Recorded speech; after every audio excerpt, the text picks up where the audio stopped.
কত বোকা। জাস্ট তুমি যদি বিশ্বাস করো তোমার বান্ধবীকে তোমার জামাইয়ের সাথে ফ্রেন্ডশিপ বা পরিচয় করে দাও, এখানে তোমার কি দোষ আছে? যে বেস্ট ফ্রেন্ড তার সাথে তো পরিচয় করে দেওয়াই যায়। যেমন আমরা বেস্ট ফ্রেন্ডের সাথে সব কথা শেয়ার করি, তেমন তো তার জামাইকে তার সাথে পরিচয় করার কি অন্যায় নাকি? এখানে মিমের তো অনেক দোষ আছে। লাস্ট টাইম দোষগুলো ভালোভাবেই বলবো। আজকে আমি হয়তো গালিগুলাকে কন্ট্রোল করতে পারতেছি না, তার জন্য দুঃখিত। আর আমি এমনিতে ভিডিওর মধ্যে গালাগালি করিও না, তো সরি। তো তার আগে ইন্ট্রো দিয়ে ভিডিওটা শুরু করি। তো হ্যালো বেবিদের ওয়েলকাম। তো কেমন আছো তোমরা?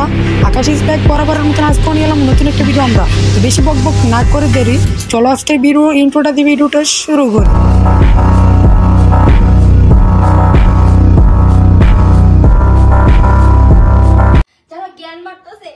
আপনার বান্ধবীকে কেন আপনি বাসায় আনেন? আপনার কপাল পূর্ব জামাইয়ের দীক্ষা রাখেন। ভাই রে ভাই, জামাই আমার, বান্ধবীও আমার। এখন আমার বাসায় আমি ওকে আনতাছি, তো আপনার কি সমস্যা? আমাদের কোনো সমস্যা ছিল না, জাস্ট এখন বুঝ সমস্যা কার হয়েছে। পাবলিকের কথা শোনা দরকার ছিল, এখন কেন বলতেছস? এখন কেন এরকম বলে যাচ্ছস? আরে আগে যদি বুঝে যেতি তাহলে এরকম হতো না।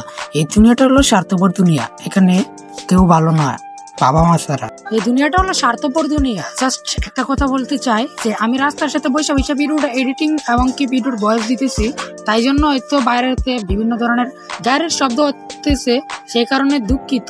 তো যে কথাটা বলতেছিলাম, এই দুনিয়াটা স্বার্থপর দুনিয়া, এখানে স্বার্থ ছাড়া কেউ কারো আপন নয়, স্বার্থ ছাড়া কেউ চোদ্দ না, বুঝো না এই ব্যাপারটা? জাস্ট আমিও বস তোমাদেরকে স্বার্থের জন্যই, তোমাদের ভালোবাসার জন্যই কিন্তু তোমাদের জন্য ভিডিও তৈরি করি। আমার একটাই স্বার্থ, সেটা হলো তোমাদের ভালোবাসা দেওয়া, ভালোবাসা পাওয়া, এইটাই আমার স্বার্থ। আর কি তেমন কোনো স্বার্থ নাই, কারণ ভাই আমার চ্যানেলে মনিটাইজেশন নাই, মানে 1000 সাবস্ক্রাইবার এবং পর্যন্ত কমপ্লিট করতে পারো না তোমরা, তাড়াতাড়ি চ্যানেলে সাবস্ক্রাইব করে দাও। তো যেটা বলতেছিলাম, নিয়ে কিছু বলতে চাইছিলাম না।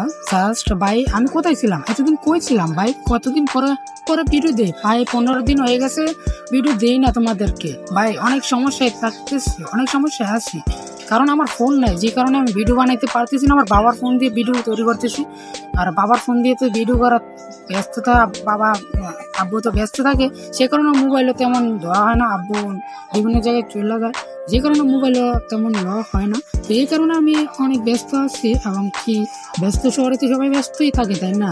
জাস্ট আগে আমার নিজের ফোন ছিল, এখন মোবাইলটা চুরি হয়ে গেছে, যে কারণে আবার মোবাইল কিনে নেবো কিছুদিনের মধ্যে। তো আবার তোমাদের মাঝে ভালোভাবে চলে আসবো। তো যেটা বলতেছিলাম, নাজিম, তানিশা, এদেরকে নিয়ে বলা যাক। তো ভিডিও একটা ক্লিপ মন্টু লাগা। আমি কেন তানিশাকে বিয়ে করলাম, কি কারণে বিয়ে করলাম, দেশে কি মেয়ের অভাব পড়ছে, এই বিস্তারিত জানানোর জন্য আজকের ভিডিওটা করা। আমি সত্যি তানিশাকে বিয়ে করছি, তবে এই বিয়ের পিছনে অনেক কারণ আছে। কারণ অলরেডি আপনারা অনেক ভিডিওতে দেখে ফেলছেন, কিন্তু এতদিন যেই ভিডিওগুলো দেখছেন কাটসাট ভিডিওগুলো সম্পূর্ণ ফেক ছিল। আমি এই শুক্রবারে বিয়ে করছি, এটা অফিসিয়ালি বিয়ে। এই মাদার চোদ বলে কি, ব্যবসা মাগির চোদ বলে কি, এই খানকির চোদ বলস কি? অফিসিয়াল বিয়ে নাকি করছস? একজনের সংসার ভাঙছস, আরেকজনের কাছে গেছস, আবার বলতেছস অফিসিয়াল বিয়ে নাকি করছস। আরে এই তানিশা মেয়েদের মতন মেয়ে থাকলে দেশের মধ্যে বিশ্বাস জিনিসটা আর থাকবে না, বিশ্বাসে কেউ আর কাউকে করবে না। এভাবে চললে আমাদের দেশ এরকম বিশ্বাসটা জিনিসটাকে হারিয়ে ফেলবে। বিশ্বাস জিনিসটাই কেউর উপর থাকবে না, ভরসা তো আরো আগেই থাকবে না। তো এইভাবে এদের মতো মেয়েদের জন্যই আমাদের দেশটা নষ্ট হচ্ছে, আমাদের সমাজটা নষ্ট হচ্ছে দিন দিন। এদের কারণেই আমাদের একজন আরেকজনের সংসার গুলো ভাঙতেছে, বুঝতে পারছো তো তোমরা? এখন একটা কথা বলবো, যারা তোমরা ইউটিউবিং করো, শুধু রোস্টিং না, সব ধরনের ইউটিউবিং, তো আমাদের 3 নাম্বার চ্যানেল থেকে কিন্তু তোমরা ব্যাকগ্রাউন্ড মিউজিক এবং কি সিগমা অ্যাটিটিউড সবকিছু মিমস টিম যা দরকার হয় একজন ইউটিউবার হতে গেলে, মানে যেগুলো ভিডিওর মধ্যে এডিটিং এর সময় ইউজ করতে হয়, সবকিছু কিন্তু দেখানো হবে, শেখানো হবে, সবকিছু কিন্তু সারা আছে। মানে ব্যাকগ্রাউন্ড মিউজিক যতগুলো আছে আমি যেগুলো ইউজ করি সবগুলোই কিন্তু আমাদের সেকেন্ড চ্যানেলে দেওয়া আছে। তোমরা চলে ওইগুলোর থেকে কিন্তু বাইচা ভিডিওগুলো নিয়ে নিতে পারো। একটা জায়গায় নাকি বিয়ে ঠিক হয়েছিল, পরে ওই ওদের ফেসবুকে আলোচনা হইতো, তো তানিশা তো ভাইরাল, তো ওরে মানে ওদের পক্ষ, মানে ছেলে পক্ষ সবাই চিনে জানে যে মানে নাজিমের বিষয়টা নিয়ে, যে ওই ছেলের সাথে এই মেয়ের সম্পর্ক আছে, এই ভিত্তিতে হচ্ছে ওর বিয়েটা ভেঙে যায়। যেহেতু আমি ভাবলাম যে আমার জন্য একটা মেয়ের লাইফ আর কি শেষ হতে যাচ্ছে বা এত সমালোচনার মধ্যে পড়ছে, তো তাকেই বিয়ে করা। বলতেছে এর জন্য নাকি একটা মেয়ের লাইফ নষ্ট হয়ে যাচ্ছে। আরে একটা মেয়ের লাইফ তো অলরেডি নষ্ট হয়ে গেছে, মিমের কি দোষ ছিল? আরে মিম কি দোষ করছিল? তোকে বিয়ে করে তোকে জামাই বানায় কি দোষ করছিল মিমের দিকে কম ছিল কি? মিম তো একদমই ভেঙে পড়ে যাচ্ছে মিমের জন্য। আমরা লাস্টের দিকে কিছু বলবো। রাজা প্যারির প্রেমে মজিল রে নিশা লাগিল রে। ক্যাপশনে কি লেখছে দেখো, আলহামদুলিল্লাহ বিয়ে ডান, সবাই দোয়া করবেন আমার জন্য। এ মাগি কি যে তোর জন্য সবাই বদ্ধ করতেছে এখন।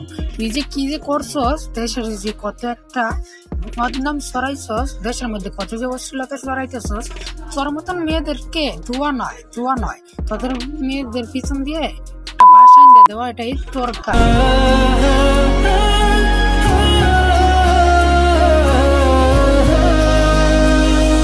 এখানে কি লেখছে দেখো, আল্লাহ তুমি আমার ধৈর্য শক্তি আরো বাড়িয়ে দাও, এত বেশি কষ্ট আমি আর নিতে পারতেছি না, জীবনে অনেক কষ্ট করেছি, এই ছোট জীবনে এত কষ্ট আর সইতে পারি না, চোখের সামনে অনেক কিছু অর্জন করতে হচ্ছে, আমার কষ্ট তুমি ছাড়া আর কেউ জানে না, আমি জানি না কবে একটু সুখের দেখা পাবো, তবে তোমার কাছে বলে রাখি এর প্রতিদান তুমি একদিন দিও, আমার চোখের থেকে পড়া প্রতিটি পানির মূল্য দিও।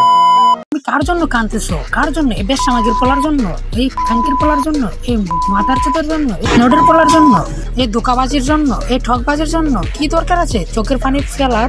এদের তো থুতু দেওয়ার মতন জায়গা নাই। তো যাই হোক, ভালো থেকে সুস্থ থেকো, আল্লাহ হাফেজ। নেক্সট কোনো একদিন দেখা হচ্ছে নেক্সট কোনো এক ভিডিওতে, ভালো থেকো।